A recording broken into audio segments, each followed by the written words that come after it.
This is set for hearing today. Mr. Blumberg, you filed a motion. Your client is asking for relief from ex parte order that was signed by the court, requiring him to pay certain household expenses and so forth at the beginning of the case. Anything you wanted to state by way of oral argument in support of your motion today? Well, I would just again reiterate to the court what my motion and supporting brief suggests, that the court signed an order based on information that was not accurate. I don't know if there were intentional misrepresentations made, but the net effect of those is that you signed an ex parte order requiring my client to pay certain obligations, when the reality is that when the motion that was filed, it was asserted that she was not working and that she failed to indicate to the court that she had her boyfriend living there, a roommate who was contributing financially to the obligations. Those are certainly material facts that were either omitted carelessly or intentionally. The bottom line is that I think that had the facts been properly represented to you, you would not have signed such an order. So we're asking the court at this point to rescind that order. My client has been contributing financially, and he's prepared to continue to do so. But certainly, based on the facts that you were presented, I think that ex parte order was inappropriate. Mr. Blumberg, are there any temporary orders regarding child support in place? Just looking through the file, you might know off the top. No, there is not. Okay. And how much is your client contributing monthly at this point? Okay, he's paying between $150 and $200 a month. Okay. All right, Ms. Beeland, what's your side of this? The reason why we decided for Chauncey to pay $600 worth of mortgage, because it is on his name too, along with mine. And during that time that I'm having a hard time understanding this.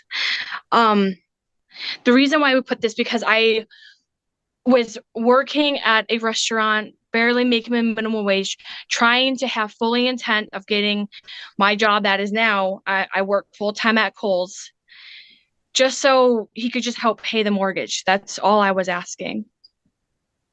And my boyfriend, he is no longer in the home, but during that time, he was helping pay all the smaller bills, helping me out with that type of stuff.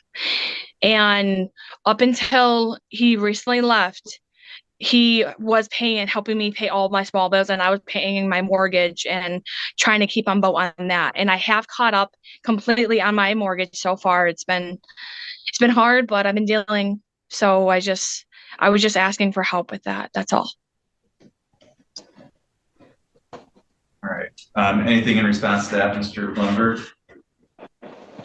Judge, I don't know that we need to go into the facts why the boyfriend is no longer there. My understanding is he's been arrested and he probably has a no contact provision. But I don't guess that that's really relevant at this point. My client is willing to continue to pay some money to assist. And certainly the kids are with him half the time. So I'm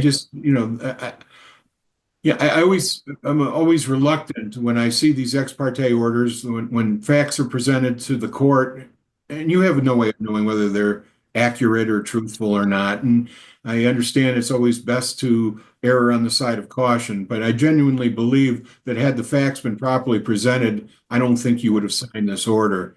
He'll continue to pay those expenses that he's been paying. Okay. And Mr. Blumberg, your client is on the mortgage as well, his name? Yeah. Yes, it is. All right. So presumably he's got just as much an interest in keeping that mortgage current as Mrs. Phelan does. Yeah, he does. But he has the expense of another place. Again, when these parties separated, my understanding was that they had an understanding as to how the expenses were going to be shared. That wasn't reflected in any written document, unfortunately. But yes, you're right. He has a monetary interest in that property. Right. Give me just 1 second. I just want to. All right. Is there an amount that we can put on the record here today that your client is willing to contribute per month? $100. Yeah, my client said he can pay $200 a month. All right. Okay. So I think that's fair during the pendency here, given the circumstances. So Mr. Blumberg, the court is going to modify that order and have it reflect that your client is going to pay $200 per month towards the household expenses. So if you can draft an order that will reflect that and submit that to the court, and we'll go forward from there. Ms. Phelan, do you have any questions about that? No, I appreciate any of the help I can get. So I just appreciate it. Thank you. Okay. Mr. Blumberg, anything further on this file today? No, Judge, thank you.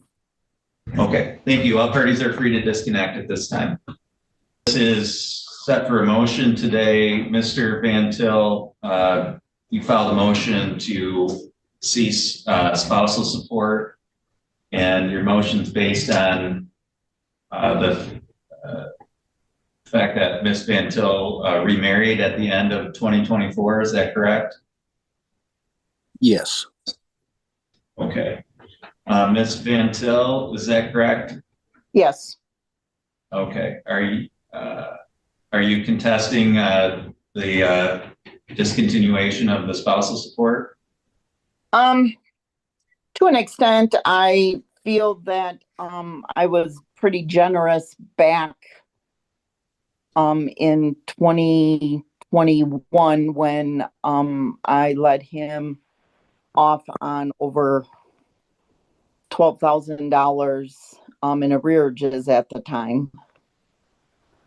I'm willing to drop down to $500 a month for, let's say, another 3 years. Okay. Mr. Van Til, what's your position on that? No, I disagree. Okay. I disagree. All right. Well, you know, here's the thing. I reviewed the original judgment of divorce, and it does allow for the court to modify spousal support based on a change in circumstances. Ms. Van Til, and frankly, I'm surprised it doesn't contain the language that if you remarry, typically once a party remarries, I mean, that's a change in circumstances that warrants the cessation of payment of spousal support. And the whole idea of spousal support is that you don't have the assistance of your marital partner anymore to support you. And when you get remarried, that's no longer the case. So it really, to me, the only fact here that would be a potential issue is whether or not you were actually married or remarried, I should say. And it sounds like that's not a fact that's in dispute. So for that reason, the court finds that the spousal support should cease. And so, Mr. Van Til, you need to file something with the court that indicates that the court is granting your motion. You can use a form like you used to file your motion in this case, okay? Okay. But that's an important step for you to follow up on, because until I sign that order, I mean, that's what actually stops your obligation for spousal support. So it's important that you submit that as soon as possible to the clerk's office here in Gaylord. Okay, so it's the form just like the one I sent for this hearing. Yep, well, you can find the form in the same place. It's going to be just a blank order. And you're going to fill in there that the court is granting your motion and spousal support will stop as of February 3rd, okay? Okay. Ms. Van Til, did you have any questions about that? No. Okay. All right. Thank you. That's all for this hearing today. Both parties are free to disconnect at this time. Thank you. We need spousal support. The spousal support that was awarded previously was inequitable and unfair to defendant, and she is essentially barely getting by having to dip into whatever property award that she was given.